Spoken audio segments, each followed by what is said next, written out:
Walk into any high-end venue in a major city, and you can usually tell within minutes who earned their wealth recently and who inherited it decades ago. Not because one group is richer than the other. Sometimes the first-generation wealth in the room dwarfs the inherited kind. The difference is not the size of the fortune, it is what people need to do with it. New money shouts because the status claim is still being established. Old money whispers because the claim was settled long before you walked through the door. There is a foundational principle in social psychology. People perform identity most loudly when that identity feels insecure. If you have held a social position for so long that it is simply part of who you are, you do not announce it, you inhabit it. But if you recently crossed a threshold, if the wealth, the status, the social position is new, you are engaged in an active process of establishing the claim. And claims require evidence. Evidence requires communication. Communication in luxury markets looks like visibility. This is not a character flaw. It is a rational social strategy under uncertainty. When your position is secure, you can afford to be quiet.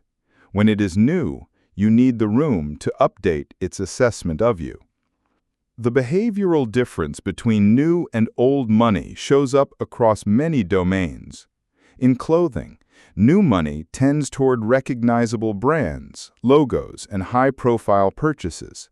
Old money tends toward quality without legibility. In cars, new money gravitates toward models with strong aspirational signals, brands that communicate arrival. Old money often drives the same car for a decade because the car was never primarily a communication device. In homes, new money builds or buys the largest possible house in the most visible location. Old money lives in homes that are often plain from the outside and extraordinary on the inside, a spatial expression of the same inside-outside dynamic. In conversation, new money references price. Old money discusses patina, provenance, and experience.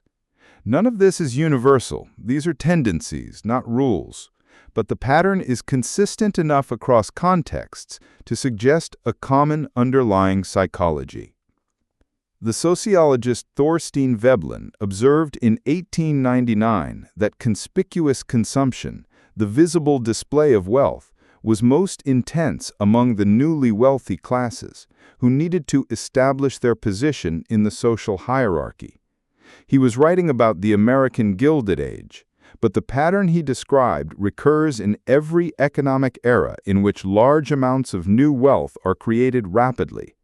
The first generation earns the money.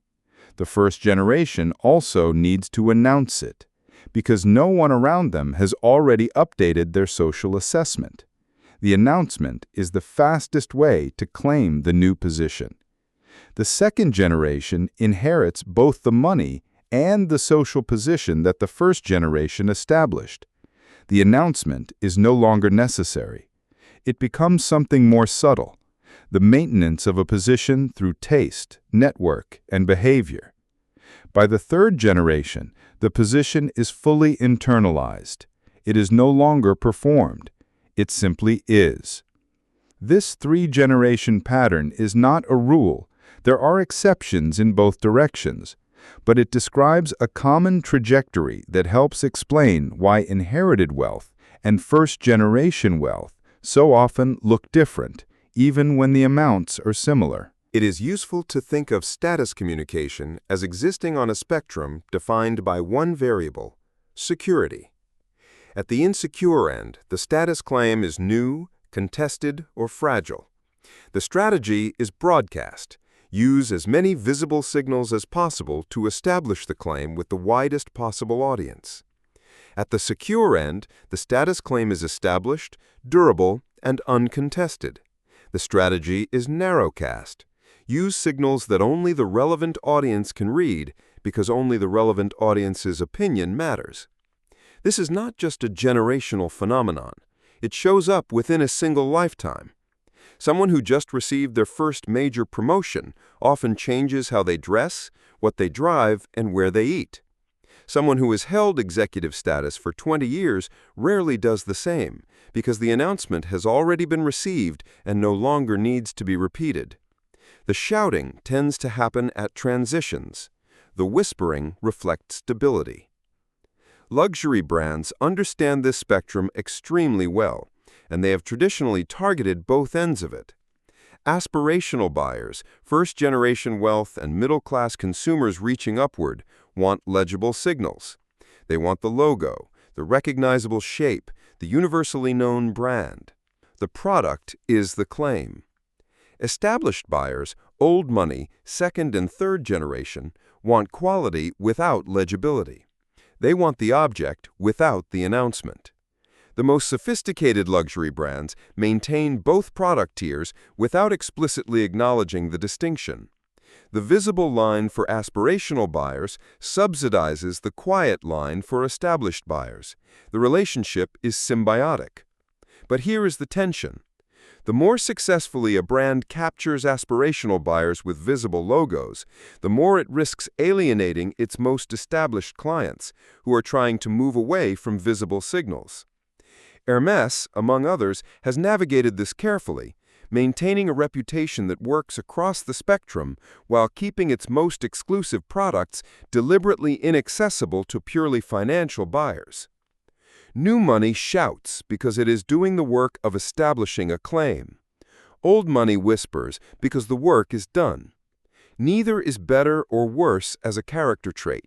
Both are rational social strategies given different informational conditions.